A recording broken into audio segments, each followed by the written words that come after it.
श्योपुर के विजयपुर विधानसभा से बीजेपी के पूर्व विधायक सीताराम आदिवासी बीजेपी छोड़कर कांग्रेस में शामिल हो सकते हैं, जिसके संकेत खुद सीताराम आदिवासी ने दिए हैं। सीताराम आदिवासी से बात की है हमारे संवाददाता अजय राठौड़ ने।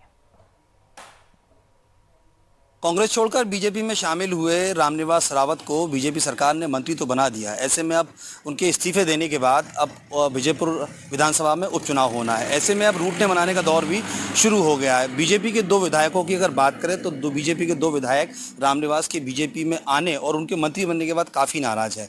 बीजेपी के पूर्व विधायक हैं विजयपुर से सीताराम आदिवासी हमारे साथ हैं और उन्होंने साफ तौर पर बीजेपी के उन नेताओं को टारगेट किया है जिनने रामनिवास रावत को बीजेपी में शामिल कराया और उसके बाद मंत्री बनाया। सीताराम आदिवासी हमारे साथ हैं, पूछ लेते हैं आखिरकार क्या नाराजगी है और वो चुनाव लड़ेंगे।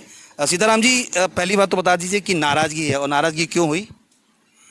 नाराजगी क्यों हुई कि आखोरिया में फीडर का उद्घाटन करवाए आए, तोमर साहब भी आए, हमारा मंगल सिंह भी आए, तो भाषणबाजी हो रही, सभी लोग आए, मैं भी आया, मैं पे बैठे हूँ मैं भी।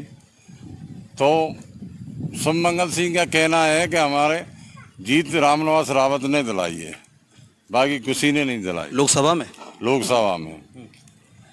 तो हम सुन रहे हैं, मैं भी सभी। तो क्या बीजेपी अब आपको सम्मान नहीं दे रही है? कोई सम्मान नहीं दे रही है बीजेपी, और सब छोट उड़ने बखेल रही है, शामिल कर रही है भारतीय जनता पार्टी।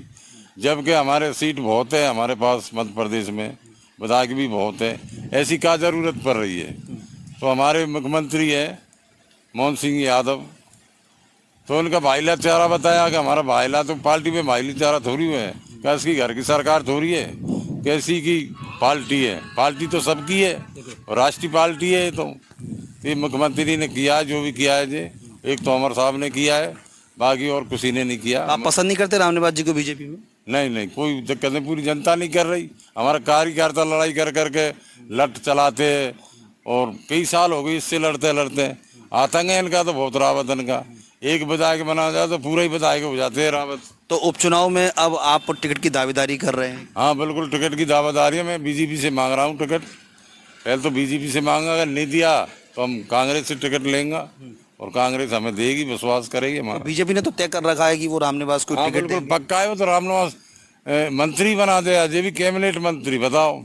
जबकि आतंक है, पहले भी तो वो पंचायत मंत्री रही हो। अच्छा, चुनाव लड़ेंगे आप? मतलब अगर बीजेपी टिकट नहीं देती है तो रामनिवास पंचायत मंत्री रही हो, 1 रुपया का काम नहीं किया क्षेत्र में, सिर्फ डकैती डलावा के अलावा। कोई गाय भैंस चोरी करना। तो पार्टी छोड़ देंगे? हाँ बिल्कुल, पार्टी छोड़ देंगे हम पूरा आदिवासी। तो कहाँ जा रहे हैं आप? हैं कहाँ, किस पार्टी? भोपाल जाएंगे, बात करेंगे पार्टी से।